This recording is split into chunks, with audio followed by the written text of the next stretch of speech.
اما بعد، میرے قابل صدر احترام اللہ کریم کا لاتعداد بار شکر ہے، خالق کائنات نے جمعۃ المبارک کی بابرکت گھڑیاں عطا فرمائی ہیں۔ دعا ہے خالق کائنات آج کے دن کی عظمت اور بزرگی کے طفیل ہمارے مرحومین کی مغفرت فرمائے، اللہ ہمارے بیماروں کو شفا عطا فرمائے، اللہ کریم امت مسلمہ کے حال پہ اپنا خصوصی فضل اور کرم فرمائے، امت مسلمہ کو اللہ کریم ان کا کھویا ہوا عروج جو ہے وہ واپس عطا فرمائے، اور ہماری زندگیوں کے اندر رب کریم ہمیں اس ملک پاکستان کے اندر نظام مصطفیٰ کی بہاریں دیکھنا نصیب فرمائے۔ آیت مقدسہ رمضان شریف کے آخری 2 جمعے یہی آیت مبارکہ آپ حضرات کے سامنے تلاوت کی گئی۔ اللہ فرماتا ہے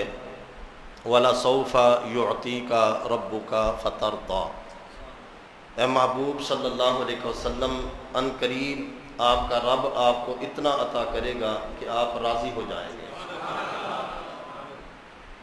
اللہ کریم نے نبی کریم علیہ الصلوۃ والسلام کو جو شان فضیلتیں عظمتیں عطا فرمائی ہیں، یہ ساری رب کی عطا ہے، رب کریم نے محبوب کو عطا کیا ہے۔ محدثین فرماتے ہیں کہ اس قدر محبت کب ہوتی ہے؟ جب معاملہ محب اور محبوب کا ہوتا ہے۔ سید اعلیٰ حضرت نے فرمایا نا، میں تو مالک ہی کہوں گا کہ اے مالک کے حبیب، یعنی محبوب و محب میں نہیں میرا تیرا۔ یہ ایسی شان ہے کہ یہاں پر میرا تیرا نہیں رہتا، بلکہ رب کریم کی ذات اقدس حضور رحمت دو عالم صلی اللہ تعالیٰ علیہ وسلم کو اتنی شان اتنے کمالات عطا فرما رہی ہے، گویا کہ رب کہتا ہے محبوب جہاں تک میری رب العالمینی ہے وہاں تک تیری رحمت للعالمینی ہے، جہاں تک میرا ذکر ہوگا وہاں تک تیرا ذکر ہوگا، اور جہاں تک کہ تیرے رب کے چرچے ہوں گے، اگر زمین و آسمان ہے تو محبوب رب آپ کو اتنا عطا فرمائے گا کہ زمین ہی نہیں بلکہ آسمان پر بھی چرچے میرے محبوب کے ہی چرچے چل رہے ہیں۔ وَلَسَوْفَ يُعْطِيكَ رَبُّكَ فَتَرْضَىٰ، اور یہ محبوب اور محب یہ معاملات کب ہوتے ہیں؟ کہ جب کسی سے محبت ہوتی ہے۔ محبت کیسی ہے؟ محبت ایسی کہ جب بندہ اپنے مالک سے عاجزی کی انتہا کر دے، اتنی انتہا کر دے عاجزی کی کہ پھر مالک کہتا ہے اے میرے بندے، اب کرنا جو ہے وہ ظاہراً تیرا ہے لیکن حقیقت میں کرنے والی ذات تیرے رب کی ذات ہے۔ یہ محبوب اور محب کے معاملات ہیں، اور جب بندہ محبوب بن جاتا ہے پھر محب کی ہر چیز محبوب کو عطا کر دی جاتی ہے۔ سیدی اعلیٰ حضرت عظیم البرکت رحمت اللہ تعالیٰ علیہ آپ فرماتے ہیں کہ لوگوں، تم کعبہ شریف کی عظمت تو سمجھتے ہو، لیکن اس کعبے کی عظمت کو کیوں نہیں سمجھتے کہ جس کی برکت سے رب نے کعبہ کو عظمتیں عطا فرمائی ہیں، جس کی برکت سے رب کریم نے کعبہ شریف کو یہ فضیلتیں یہ عظمتیں عطا فرمائی ہیں، اور پھر آپ فرماتے ہیں کہ ان کے طفیل حج بھی خدا نے کرا دیے، ان کے طفیل حج بھی خدا نے کرا دیے، اصل مراد حاضری اس پاک در کی ہے، اور ہوتے کہاں خلیل بنا کعبہ و مینا، 9 لاکھ والے صاحبی سب تیرے گھر کی ہے۔ کہ کعبہ کو جو عظمتیں ہیں، مینا کو جو عظمتیں ہیں، مزدلفہ کو جو عظمتیں ہیں، عرفات کو جو عظمتیں ہیں، فرمایا کہ یہ ساری کی ساری شانیں یہ ساری کی ساری عظمتیں جو ہیں یہ مدینے والے مصطفیٰ کے قدموں کا صدقہ ہے۔ اگر حضور نہ ہوتے تو کچھ نہ ہوتا، ہوتے کہاں خلیل بنا کعبہ و مینا، 9 لاکھ والے صاحبی سب تیرے گھر کی ہے، اور مولا علی نے واری تیری نیند پر نماز، وہ بھی اثر جو سب سے اعلیٰ خطر کی ہے، ہاں صدیق بلکہ غار میں جا ان پہ دے چکے، اور حرز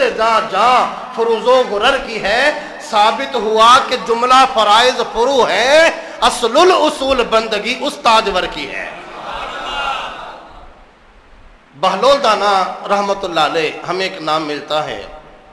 ہارون رشید بادشاہ ایک دن اپنے محل کی چھت پر ٹہل رہا تھا،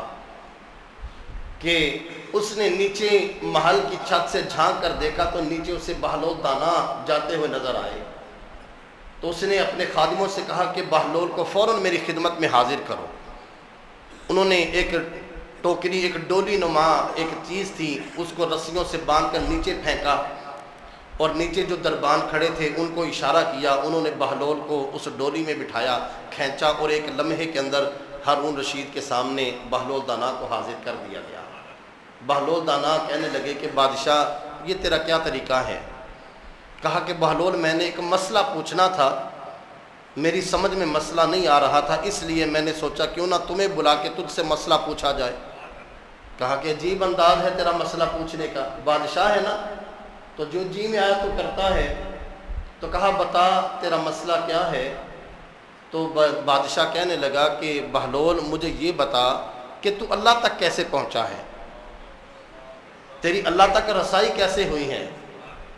تو بہلول کہنے لگے کہ بادشاہ جیسے میں زمین سے تیرے تک پہنچا ہوں ایسے ہی میں یہاں سے اللہ تک پہنچ گیا۔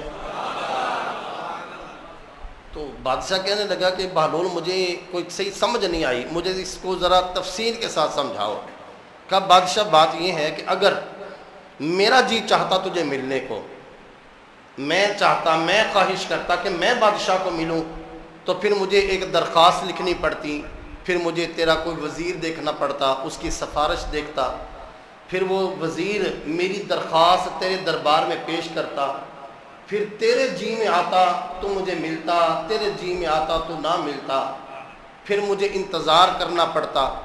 میں مہینہ کرتا، 6 مہینے کرتا، یا جتنا بھی عرصہ انتظار کرتا۔ اس انتظار کرنے کے بعد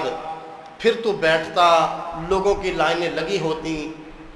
پھر میری باری آتی تو پتہ نہیں تیرے دربار کا وقت ہی ختم ہو جاتا۔